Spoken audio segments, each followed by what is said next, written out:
Alright Bush, alright lovers, Harmon's Pants here. Got another videos for you tonight. This one's about HE rounds.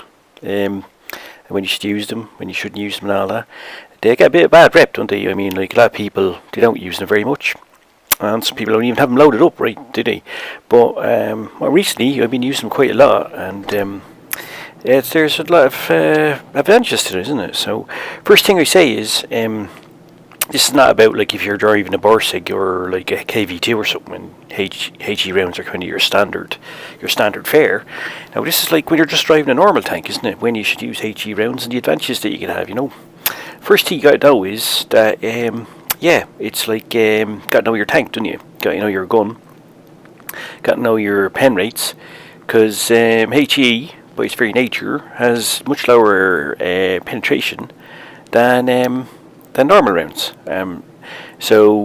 But having said that, if you've got a decent gun, then you can actually pen with it and do lots of damage, right? So so like a dwarf, but a dwarf with an enormous penis. That occasionally works. That's not a great analogy, but you know what I mean. So anyway, here I use the Panzer 4D as an example. I'm just using this tank because it's a great all-round tank. It's great for learning stuff in, and it's great for demonstrating stuff in. And it's tier 4, but it has like 75mm gun. Has that quack 75mm gun, which actually goes on to a lot of German tier 5s and tier 6s. So it means the HE has quite good pen in it, right? Especially if you're up against tier 4s, but even some tier 5s. So here, here's my loadout. I'm actually going to change loadout and go for more HE because I've started using more of it recently, you know. So yeah, so still need to keep the old APCR in case you're up tiered, right? But so put in a bit of HE in there, right? And then we're going to see how we use it. Now, I said at the start of the videos that it's sort of like a bit like anal sex, isn't it? I mean, it's not appropriate all the time, and there's times and places where you shouldn't use it. But occasionally you should use it, and it works out very well and can be quite good. You know, now I'm a bit libertarian, as you know. Laissez-faire, laissez-passer. That's all armoured. So could be anal sex with a man or a woman, or indeed Ed with 4 legs, especially for Australian or that. They quite like sheep and things, I've told. I guess you could have anal sex with something with 2 legs. I mean, apart from a human, I mean an animal, but I mean most animals with 2 legs are very small, but and this is an emu or something. Which brings us back full circle to our Australian friends. We'll have to ask them, can you have anal sex with an emu? Yeah, that's a question I thought I'd never ask, but there you go. When I go off on an old wander there, you know, you never know where the conversation's going to end up, do you? Anyway, now here I loaded up a HE round. Oh, look at that, straight into that BT7. Look at that alpha roll. You wouldn't get that with any other type of round. So, I mean, you got to pick and choose, right? You got to pick and choose your times. The other great thing about HE, which is demonstrated there, was on fast-moving targets, it doesn't bounce, right? So if that was a normal AP round, it could quite easily bounce because it's going so fast. There you saw the disadvantage of HE in that I loaded up and it did pen, but I only got an 80 hit roll. For no real reason, because it obviously went through, but there you go. Now in this, with the A20 here, and this is where you say, you know, like anal sex, it's not appropriate all the time. You know, I'm using normal AP here because I'm front onto him, right? So the HE is not going to pen him, right? But now he's turned his back to me. Switch her up to HE. And this, my friend, is a Frodo round. Straight up the arsehole and the kablamo. Below his arse is like he had a Vindaloo and about 20 points the night before. Now, by the way, if you don't know what a Frodo round is, I call them a Frodo round because it leaves you like Frodo, recently having your ring destroyed. So there you go. Now this T15, he had a major hard on for me. Thought he was going to come around and get me, but then he saw that I had a few friends with me. Now this is sloppy, lazy play here. I came out too far and exposed yourself to that T28. Take a massive round from him here now, blam, and that sort of this is why I get killed in this game. Actually, 2 things I made a big mistake there, and then I miscount later on. But anyway, so again, T28s. I don't know how many of these things I've ever killed, fucking lots of them. I'm a T-28 mass murderer, I am. So these things, I mean, they've got a good gun, I guess, but they're, oh my god, they're so easy to pen. And with HE, they actually, they're very vulnerable. Unless you're front onto them, they're very vulnerable to HE, and you can do massive alpha rolls with them. Now look at this here now, another massive alpha roll on him. Now here's where I get killed. I miscounted here. I thought I had an extra second on his reload and I didn't, and he catches me. I thought he was going to get by sloppy play, lazy play.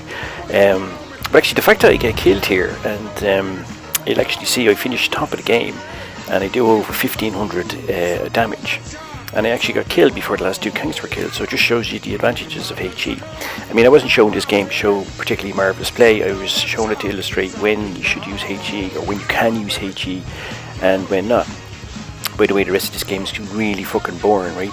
They've got this Matilda here, honest to God, they're trying to bore him to death. They take fucking forever to kill this guy. Now I know, Matildas, they're hard to penetrate. I mean, you're like a 90-year-old nun with Alzheimer's, very difficult to penetrate. But nonetheless, I mean, they make fucking some hard work out of this. I think I made a cup of tea when I was recording this, I might even have finished it before they killed this fucking guy. But anyway, so we're digress. So anyways, as I was saying, the old HE rounds, like anal sex, right? With a man or a woman or an animal. And, I know Donegal there in Ireland, the north of Ireland, they quite like having sex with sheep. And I guess that'd be anal, would it? Or would it? I actually don't know much about sheep shagging, which is actually not a bad thing, I guess, when you think about it. I mean, being an expert in that, it's probably not something you want to stick on your CV, is it? Anyway, I'm going out on a tangent again, aren't I? So you can see, they're still fucking around with this lad here. I mean, like, jeez, he could have fit in another game when I was recording this. So, anyway, as I said, not always appropriate, not always good. Also depends on who you're in the tango with, right? Sometimes the old anal works, sometimes the HE works, sometimes it doesn't. I mean, like, if you take this Matilda here now, the old HE wouldn't be working on him. I mean, like, that'd be like, 7 foot tall guy in the prison built like a big shit house, the anal's not going to work for him, but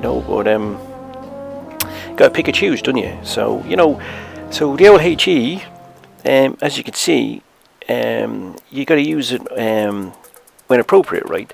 So when is it appropriate? Well, you see in this game, choose it on very thinly armoured tanks, and even on the old T-46 you can hit them front. The BT-7 you can hit them front and sides on.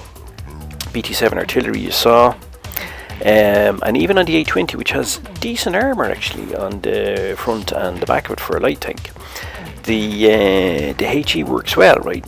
So firstly use AP and then switch it up to HE when you have the opportunity. And you saw there I got like almost a 270 roll on it, right? Now that is sort of twice your average roll with your AP, and like almost 2.5 times your average roll with an APCR round on this gun.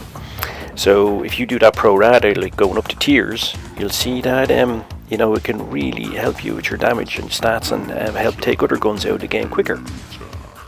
But of course, you gotta understand when to use it and when not to use it, right? I mean, if you're sitting in front of an IS-5, you can fire HE at it all day, and your thumb will fall off before you do any damage to it. So you gotta know when to use it, right? In the upper tiers, by the way, and experienced players will know this, HE doesn't work on tanks with spaced armour. So the IS range, they all have spaced armour down the side. Something like the Panzer IV has spaced armour around its turret. So just be aware that tanks that have spaced armour, there's no point firing HE into them, because the spaced armour makes the HE round explode before it hits the actual body of the tank proper, so you do no damage, or you might do a few hit points damage.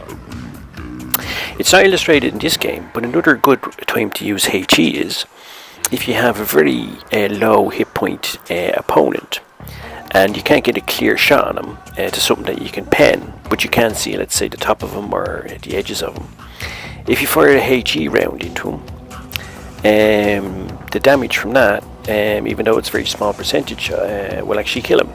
So I often do that, hit the top of a tank with a HE round, just take him out at the end. It's effective if we use a HE as well, which is another reason we should always have it loaded up. Apart from the normal uses of it, like hitting like a tank destroyer, like a Borsig or something like that, or something with no back on it. Anyway, let's have a little round up here in the takeaways. So, you know, I said there, you know, on the first one, you always need to keep your ammo selector open, you know, and have HE rotor open. You always when to use it and all that. Here, don't fire into tracks, don't fire at spaced armor, as I tell. Useless targets are, and again 6, the arsehole. The ammo rack and the drive wheel, if you put one into the drive wheel, does all sorts of damage. And, you know, and then going back to what I said at the start, know your gun, keep your shell selector open, read the enemy list beforehand, know the red list, so that you can actually have your targets in your head beforehand. And get your alpha rolls going, you know. And enjoy the amazing world of high explosive destruction. Yes, you do, sir. You enjoy that. So, yeah, so there you go. Anyway, so that's the finish of it there, you know. So I hope you found it a bit useful, you know. Try to use it a bit more, you know, when appropriate. Like gain 6. It works, doesn't it? When it works, it really works, doesn't it? Cheers, much. See you now, boys.